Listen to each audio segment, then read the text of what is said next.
Il descend dans un puits sombre au bout d'une corde, et là il va découvrir une série de momies alignées, pour la plupart dans des cercueils. Il se rend compte, en regardant les inscriptions sur ces cercueils, qu'il s'agit de tous les grands rois, ou pratiquement tous les grands rois du Nouvel Empire égyptien, la plus grande période de gloire de l'histoire pharaonique. Cette tombe contient les cercueils des momies de tous les rois du Nouvel Empire. C'est une des découvertes les plus spectaculaires qui ait jamais été faite, comparable à celle de la tombe de Toutankhamon. Au total, ce ne sont pas moins de 40 momies qui sont disposées là, et pas n'importe quelle momie. Ce sont des rois et des reines. Elles ont été cachées là par des prêtres pour les protéger des pillages systématiques que subit alors la vallée des rois. Découvrir ainsi tous ces personnages illustres de l'Antiquité, alignés dans leur cercueil, dans cette tombe géante, ça a dû être une expérience époustouflante. Beaucoup d'hommes vivent dans l'ombre d'Hatchepsout. Un, en particulier, apparaît plus fréquemment que les autres. C'est Senenmut, son grand architecte, et surtout le précepteur du seul enfant connu d'Hatchepsout, sa fille chérie, Néferouré. Pour être la reine qui va diriger l'Égypte, Hatshepsut a besoin de rallier des personnes qui croient en elle. Parmi ces personnes se trouve Senenmut.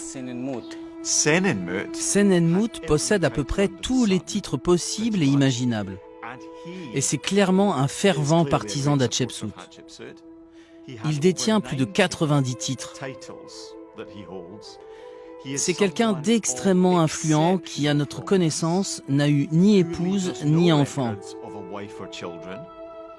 Il était probablement un peu plus âgé qu'Hatshepsut quand elle est devenue pharaon.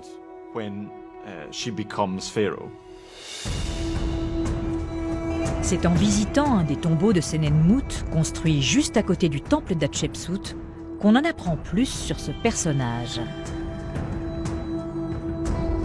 Le couloir de sa tombe débouche sur une chambre, située sous l'enceinte du temple d'Hatshepsut, preuve de leur lien si particulier. Car c'est un grand honneur dans l'Égypte antique que de pouvoir être inhumé si près du pharaon. Sur les murs de son tombeau, les hommages qu'il rend à Hatshepsut sont nombreux. C'est son plus fidèle collaborateur, et pour beaucoup, son amant. Il existe un graffiti érotique de deux personnes représentées dans l'acte sexuel, dont certains suggèrent qu'il s'agirait peut-être d'une image d'Hatshepsut et de Senenmut.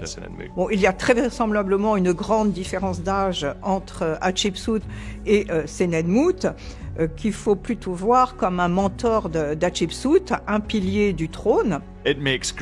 C'est un formidable sujet de rumeur.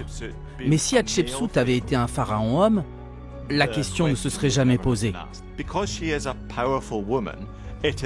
Parce que c'est une femme puissante, on suppose que puisqu'elle n'avait pas d'époux royal, elle a forcément pris un amant. Les égyptologues d'autrefois ont peut-être fait preuve d'un certain sexisme, puisqu'ils n'ont jamais pu se pencher sur une femme pharaon sans s'intéresser aux détails scabreux de sa vie.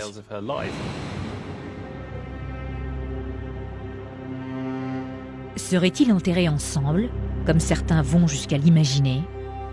Autre hypothèse. Senenmut lui en voulait-il d'être continuellement dans son ombre?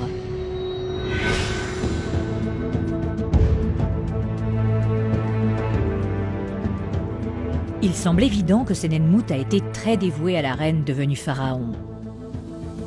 La grande quantité de monuments qui lui sont dédiés sont une preuve de l'attachement d'Hatshepsut à ce personnage.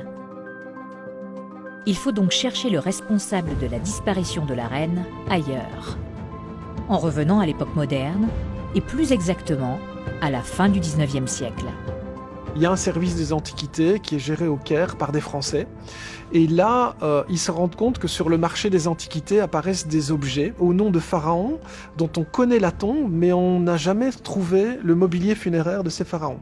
Et donc, un jeune assistant, Heinrich Brugsch, va faire une enquête dans la région de Luxor pour se rendre compte qu'en fait, ce sont 3 frères qui ont mis la main sur une cachette royale et qui pillent, en diffusant sur le marché des antiquités, des objets qui proviennent de cette cachette.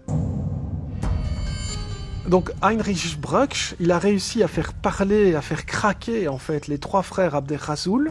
Il a découvert où se trouve cette cache qu'ils sont en train de piller depuis plusieurs années. Il descend dans un puits sombre au bout d'une corde et là il va découvrir une série de momies alignées, pour la plupart dans des cercueils. Il se rend compte, en regardant les inscriptions sur ces cercueils, qu'il s'agit de tous les grands rois, ou pratiquement tous les grands rois, du Nouvel Empire égyptien, la plus grande période de gloire de l'histoire pharaonique. Cette tombe contient les cercueils des momies de tous les rois du Nouvel Empire. C'est une des découvertes les plus spectaculaires qui ait jamais été faite, comparable à celle de la tombe de Toutankhamon. Au total, ce ne sont pas moins de 40 momies qui sont disposées là, et pas n'importe quelle momie. Ce sont des rois et des reines.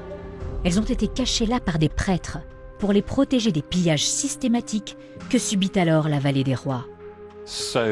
Découvrir ainsi tous ces personnages illustres de l'Antiquité, alignés dans leur cercueil, dans cette tombe géante, ça a dû être une expérience époustouflante.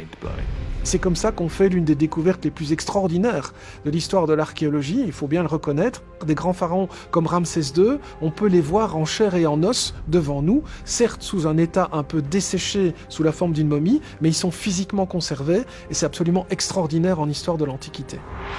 La plupart des momies royales sont dans des cercueils en bois, avec leur nom inscrit dessus, ce qui permet de les identifier immédiatement. Mais Hatshepsut ne fait pas partie des dépouilles. Seul un coffre marqué à son nom et contenant des organes momifiés est retrouvé sur les lieux. À l'intérieur de cette tombe se trouve une boîte gravée au nom de Maat Kare, le nom de pharaon d'Hatshepsut. Cela semble être ce que l'on appelle une boîte canope, puisqu'elle renferme un organe momifié et un autre élément destiné peut-être à être retrouvé des années plus tard, une dent. À cette époque, l'Égypte est infestée de pillards et de chasseurs de trésors. C'est un vrai Far West. Les autorités n'ont pas les moyens de sécuriser tous leurs vestiges historiques. Heinrich Brugsch a donc peu de temps pour inventorier tout ce qu'il y a sur place. La décision est prise d'acheminer les momies au plus vite vers le musée du Caire. Suite à la découverte de cette cache royale, une grande opération de sauvetage est organisée très rapidement. Les sarcophages et les momies sont transportés jusqu'au Caire, par bateau, presque le soir même. Et donc s'organise très rapidement une sorte de procession navale où on va transporter en fait ces momies des grands rois de l'histoire égyptienne vers la capitale, le Caire. Bien vite, la rumeur se répand dans la population égyptienne. On a retrouvé les rois et les reines des temps anciens. Les habitants de la partie occidentale de Thèbes sortent pour assister au départ des dépouilles. C'est un vrai spectacle.